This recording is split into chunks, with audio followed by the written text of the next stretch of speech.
आज हम हिंदी साहित्य में अंतरा पुस्तक के काव्य भाग में संकलित महादेवी वर्मा द्वारा रचित काव्य सब आँखों के आंसू उजले की व्याख्या का अध्ययन करेंगे। सब आँखों के उजले, सबके सपनों में सत्य पला। जिसने उसको ज्वाला सौंपी, उसने उसमें मकरंद भरा।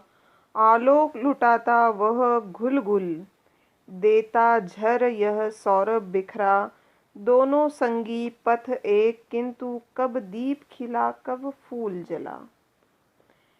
तो यहाँ पर संदर्भ होगा प्रस्तुत काव्यांश महादेवी वर्मा के प्रसिद्ध गीत सब आँखों के आंसू उजले से संकलित हैं। प्रसंग होगा इस पद में, इस गीत में कवि ने दीपक और पुष्प दोनों को अपना सर्वस्व दान करने की प्रवृत्ति का वर्णन किया है। वे बताती हैं कि वे दोनों एक ही काम करते हैं, लेकिन वे दोनों एक दूसरे के काम में हस्तक्षेप नहीं करते हैं। इस गीत के माध्यम से कवित्री ने इसी भाव को व्यक्त किया है। तो यहाँ पर उजले यानी उज्जवल, ज्वाला यानी अग्नि, ज्वाला यानी अग्नि, मकरंद यानी सुगंधित, आलोक यानी प्रकाश, सौरभ यानी सुगंध, संगी यानी साथी। तो कवित्री कहती है कि संसार के सभी प्राणी हैं जो आंसू बहाते हैं या दुख प्रकट करते हैं, वे पवित्र भावों से युक्त होते हैं तथा स्वप्न देखने वाले सभी की आंखों में सपने भी सत्य ही होते हैं। जिसने उसको ज्वाला सौंपी, कवित्री कहती है कि प्रकृति की शक्ति दीपक को आग अर्थात प्रकाश सौंपा है। प्रकृति ने अपनी शक्ति दीपक को आग अर्थात प्रकाश सौंपा है। उसने इसमें मकरंद भरा और उसी प्रकृति ने शक्ति के रूप में फूलों को सुगंधित रस प्रदान किया है। आलोक लुटाता वह घुल घुल, इसीलिए दीपक अपने आप को तिल तिल कर गला देता है, लेकिन प्रकृति के सुनहरे प्रकाश से आलोकित कर देता है। प्रकृति पर अपना सुनहरा प्रकाश फैला देता है। इसी प्रकार पुष्प भी, इसी प्रकार फूल भी अपने कर्तव्य का निर्वाह करता है। देता झर यह सौरभ बिखरा, वह भी अपने कर्तव्य का ध्यान रखते हुए स्वयं को मिटा देता है, लेकिन अपनी सुगंध की वर्षा करने या सुगंध को बिखेरने से पीछे नहीं हटता है। दोनों संगी, इस प्रकार दीपक और फूल दोनों एक जैसा स्वभाव रखते हैं, एक दूसरे के साथी जैसे हैं। पथ एक, किंतु कब दीप खिला कब फूल जला। दोनों के पथ एक ही है, दोनों का लक्ष्य भी एक ही है कि संसार को प्रसन्न करना, लेकिन वे एक दूसरे के काम में हस्तक्षेप नहीं करते हैं। इसीलिए न तो कभी दीपक फूल की तरह खिलता है और न ही फूल रात्रि में दीपक की तरह जलता रहता है। वे अपने कर्तव्य का पालन करते हैं। तो यहाँ पर कवित्री ने खड़ी बोली हिंदी का प्रयोग किया है। तत्सम शब्दावली है, आगे देखिए। वह अचल धरा को भेंट रहा, अचल अने पर्वत, धरा अने धरती, शत शत शत अने सैकड़ों, निर्झर अने झरने। निर्झर में हो चंचल, चीर परिधि बना भू को घेरे। चीर यानी सदैव और परिधि यानी घेरा या मर्यादा। भू यानी पृथ्वी। इसका उर्मिल नित करुणा जल। उर्मिल यानी लहरें। कब सागर उर पाषाण हुआ। उर यानी हृदय, पाषाण यानी पत्थर। कब गिरी ने निर्मम। निर्मम यानी कठोर। कठोर तन बदला। अब यहाँ पर संदर्भ वही होगा, महादेवी कवित्री महादेवी वर्मा और सब आँखों के आंसू उजले। यहाँ पर कवित्री ने सागर की दयालुता और पर्वत की कठोरता का वर्णन किया है ना, कि वे अपने स्वभाव को स्थिर रखते हुए भी परोपकार करते हैं। तो कवित्री कहती है कि वह अचल धरा को भेंट रहा, शत शत निर्झर में हो चंचल। पर्वत और सागर दोनों ही धरती से प्यार करते हैं। पर्वत अपनी सैकड़ों झरनों रूपी भुजाओं से धरती को गले लगाता है। चीर परिधि बना भू को घेरे, और समुद्र एक परिधि जैसा बनकर धरती को चारों ओर से घेरे रहता है। दोनों अपने अपने स्वरूप और स्वभाव को बदले बिना धरती के प्रति अपने प्रेम का प्रदर्शन करते हैं। इसका उर्मिल नित करुणा जल। न कभी समुद्र ने पर्वत बनने का प्रयास किया और न पर्वत ने समुद्र बनने का। पर्वत का कठोर शरीर और सागर का करुणा से तरल जल सदा बना रहा। कब सागर उर पाषाण हुआ, कब गिरी ने निर्मम तन बदला। ये दोनों अपने स्वरूप को कभी भी नहीं बदलते हैं। तो यहाँ पर कवित्री ने खड़ी बोली हिंदी का प्रयोग किया है और संस्कृत शब्दावली का प्रयोग। आगे देखिए। नभ तारक सा खंडित पुलकित, यह शूर धारा को चूम रहा। वह अंगारों का मधुरस पी केशर किरणों सा झूम रहा।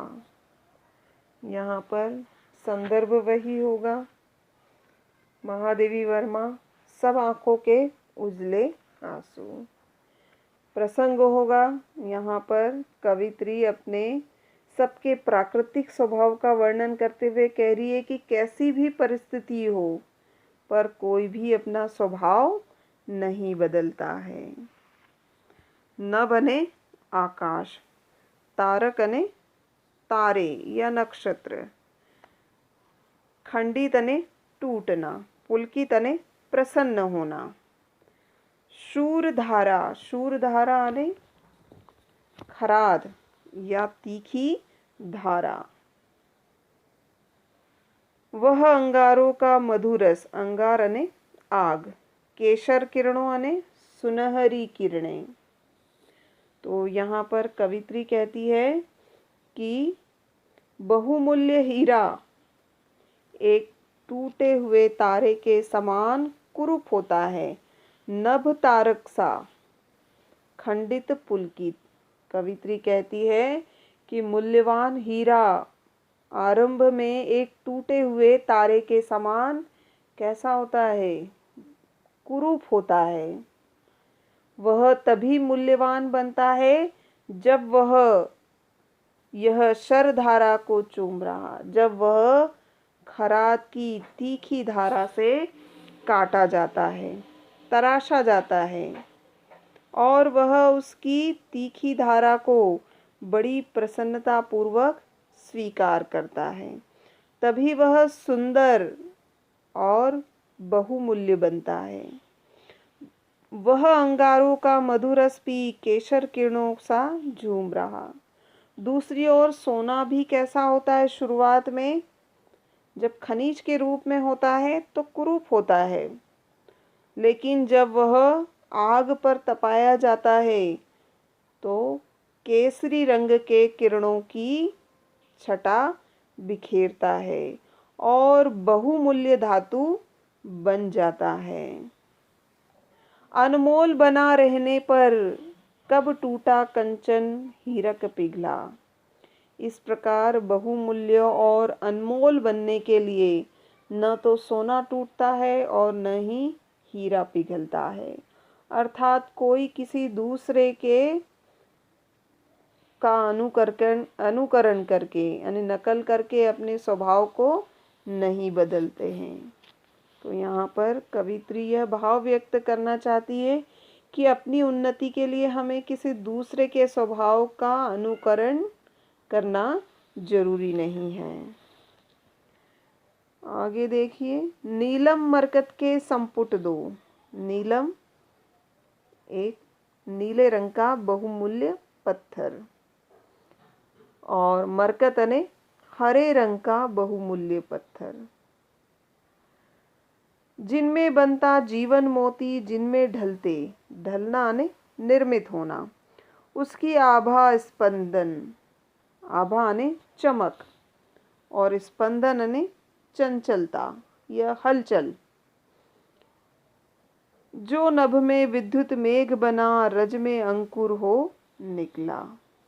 यहाँ पर इस काव्यांश में कवित्री ने बताया है कि धरती, आकाश और जीवन के परस्पर संबंध का एक मनमोहक शब्द चित्र प्रस्तुत कर रही हैं।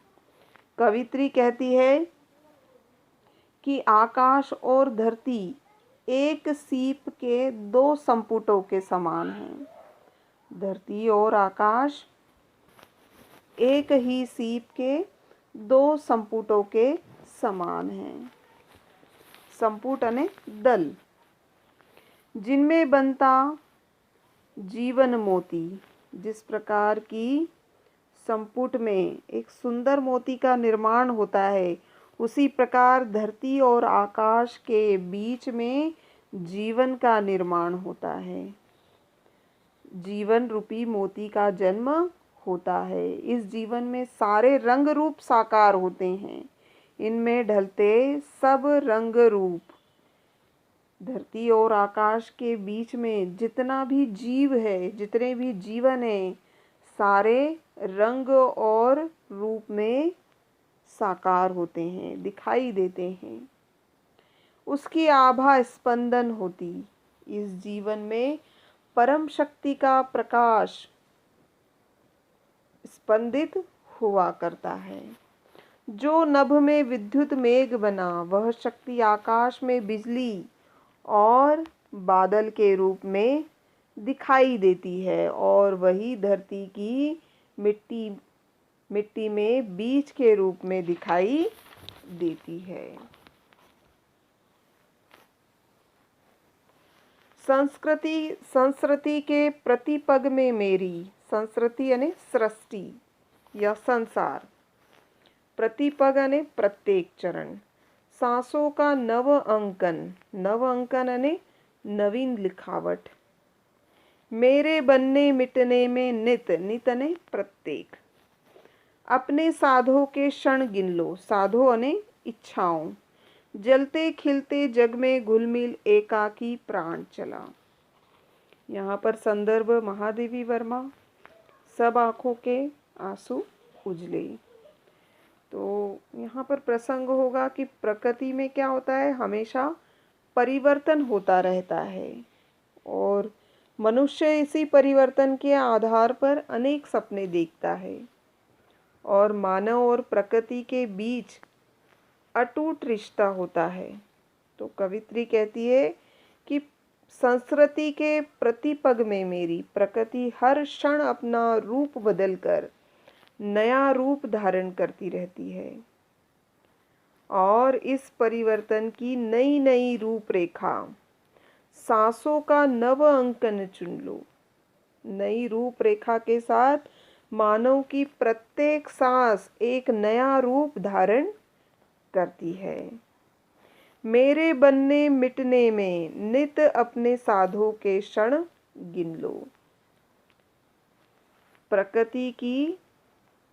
अतः मानव अपने बनते और मिटते सभी रूपों को प्रकृति के लिए समर्पित कर देता है। जलते खिलते जग में घुल मिल एकाकी प्राण चला। अतः दीपक का प्रकाश बांटना, फूलों का सुगंध बिखेरना, हीरे और सोने का कष्ट झेलकर बहुमूल्य बनना और धरती और आकाश के द्वारा जीवन को जन्म देना और उनका पालन करना, सपने में सत्य ढला, ये सभी प्राकृतिक गतिविधियां मानव जीवन को आगे बढ़ने की प्रेरणा देती है। ठीक है, बहुत बहुत धन्यवाद।